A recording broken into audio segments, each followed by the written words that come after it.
নমস্কার সবাইকে, আশা করি সবাই ভালো আছেন। চলে আসলাম নতুন আর একটি ভিডিও নিয়ে। বেগুন ভর্তা টমেটো দিয়ে খেতে খুব ভালো লাগে, তাই ভিডিওটা আপনাদের সাথে শেয়ার করলাম। কড়াইয়ে সরিষার তেল দিয়ে দিলাম, আর তেলটা যখন গরম হয়ে গেল তখন আমি কিছুটা শুকনা মরিচ, রসুন, কাঁচামরিচ এগুলো আগে থেকে কেটে রেখেছিলাম, সাইডে সাইডে দিয়ে দিলাম। আর বেগুনটা আমি সব সময় ভর্তা করতাম আগে চুলোয় দিয়ে, কিন্তু ইদানিং যেন কেন খেতে ইচ্ছে করে না, কারণ বেশিরভাগ বেগুনেই পোকা থাকে আর একটা ভয় করে যদি পোকা থেকে যায়, তাই আর এখন আমি ওভাবে করি না, এভাবে করে দেখি। আমি বেগুন টমেটো রেখে ঢাকনা দিয়ে কিছুক্ষণের জন্য ঢেকে চুলার আঁচটা কমিয়ে দিয়ে আমার লো হিটে রাখলে টমেটো বেগুনটা সিদ্ধ হয়ে যায়। কিছুক্ষণ পরে আমি আবার উল্টিয়ে দিলাম, আর খুব ভালো করে রসুন পেঁয়াজগুলি একটু নেড়ে চেড়ে দিলাম, আর মনে হয় সিদ্ধ হয়ে গেছে। আর সব কিছু এবারে তুলে নিলাম।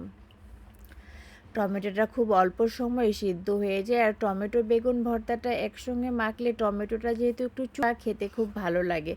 আমি সামান্য রসুন দিয়ে আগে লবণ দিয়ে ভালো করে রসুন পেঁয়াজটা চটকিয়ে নিলাম, খুব ভালো করে মেখে পেঁয়াজটাও কষলিয়ে নিব। আর কিছুটা সরিষার তেল দিয়ে দিব, দিয়ে টমেটোর চাপড়নটা খুলে ফেলে দিব, দিয়ে সবগুলি করে মেখে নেব। গরম ভাত দিয়ে একটু ভর্তা দিয়ে ডাল দিয়ে খেতে খুব ভালো লাগে, আর এরকম সময়ে এরকম ভর্তাটা খাইতেও খুব ভালো লাগে, আর খাওয়াটাও ভালো। আমার ভিডিওটি যদি ভালো লাগে অবশ্যই একটা লাইক করবে।